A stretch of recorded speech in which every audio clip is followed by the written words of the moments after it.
There is a Dutch company you have probably never heard of that decides who gets to make the most advanced computer chips on earth. Without their machines, no Apple Silicon, no NVIDIA GPUs, no new iPhones, no frontier AI. There is no second supplier. There is no backup plan. They have a 100% monopoly. It took them roughly 30 years and around $9 billion to build it. The United States has spent the last 3 years using their monopoly as a geopolitical weapon, banning them from selling their best machines to China. Their name is ASML. The machines they make are called Extreme Ultraviolet Lithography Systems, or EUV. They cost between $120 and $200 million each. Each one weighs about 200 tons and contains roughly 100,000 parts from 5,000 suppliers. To understand what these machines actually do, start with the fundamental constraints. Modern computer chips are made by shining light through a stencil onto a silicon wafer to draw circuits. The smaller the circuit, the more transistors fit on the chip, the more powerful the processor. But you can only draw features as small as the wavelength of light you're using. By the late 1990s, the chip industry had hit a wall. Standard chip making light at 193 nanometers couldn't go any smaller. Everyone in the industry knew that the next step had to be EUV, light at 13.5 nanometers, 40 times shorter, small enough to print circuits so fine that a modern chip can hold over 100 billion transistors. The problem was that EUV light, theoretically known for decades, was practically impossible to produce. EUV is absorbed by air, it's absorbed by glass, it cannot pass through any conventional lens. To use it for chip making, you would need a vacuum chamber, mirrors of unprecedented smoothness, and a light source nobody had ever built. ASML solution, refined over 20 years, works like this. Inside the machine, droplets of molten tin, each 30 micrometers across, fall through a vacuum chamber. A high-powered carbon dioxide laser hits each droplet twice. The first pulse flattens it, the second vaporizes it into plasma hotter than the surface of the sun. That plasma releases a brief burst of EUV light. This happens 50,000 times per second. The light is bounced through a series of mirrors made by the German optics company Carl Zeiss. The mirrors are polished to within a single atom's variation. The standard analogy in the industry is that if you scale one of these mirrors to the size of Germany, the largest bump on its surface would be smaller than a millimeter. That entire process happens inside one machine, the size of a small bus. ASML started in 1984 in what former employees describe as a leaky shed next to a Philips office in Eindhoven, a joint venture between Philips and a smaller Dutch company called ASM International.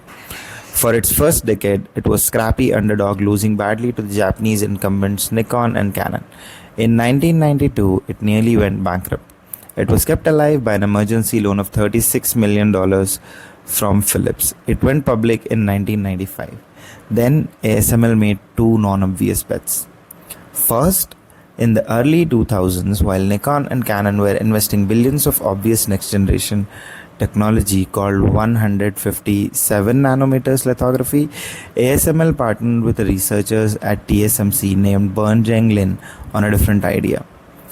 Put water between the lens and the wafer to shorten the effective wavelength of the existing light.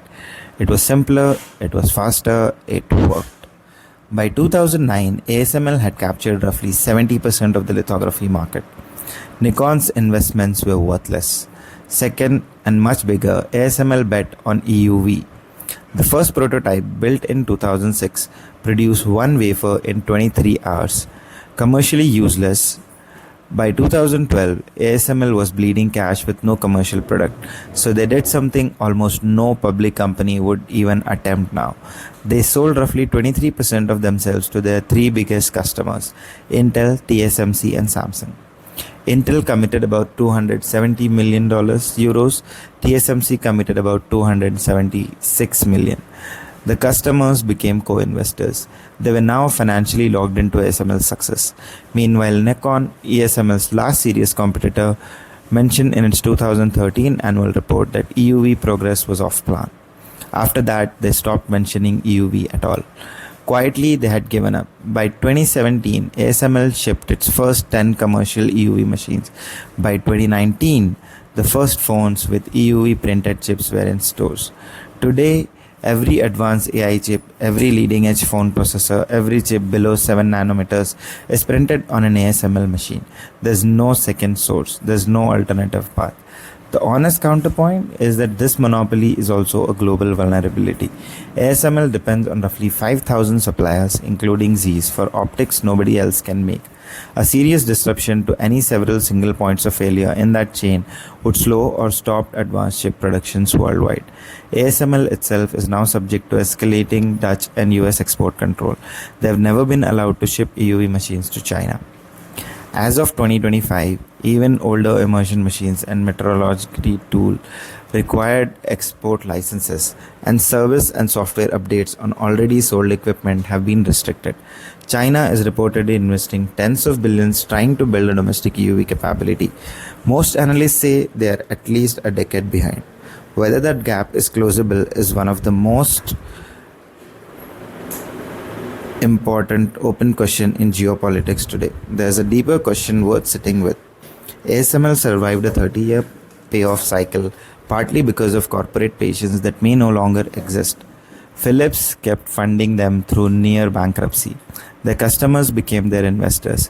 The Dutch government tolerated decades of unprofitable research as a strategic national asset. None of that is normal in modern capital markets, where activist investors push for returns on a quarterly basis. Disruptive technologies now get acquired before they mature. The deepest lesson of ASML is not just that long bets sometimes pay off. It's that the conditions under which a long bet can even be made are increasingly rare. The most important company in the global tech economy is one that in today's environment almost certainly could not be built.